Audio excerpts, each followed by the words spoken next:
Hi, my name is Nathan Mars, and I'm the tech lead of the DataViz squad at Grafana Labs. Today, I'm excited to announce you can now plot enum data in time series and state timeline visualizations. This feature is useful when you want to visualize the state of a system, such as the status of a resource or the health of a device. For example, you can visualize the status of a resource as on, standby, or off. To display enum values, you can use the convert field transformation and convert the desired field to the enum field type.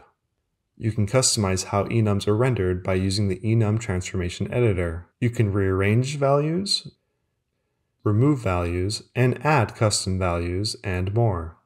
You can visualize enum data not only in time series visualizations, but also in state timeline visualizations.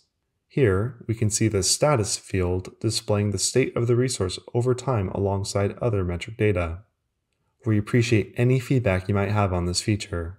Thanks from the DataViz squad at Grafana.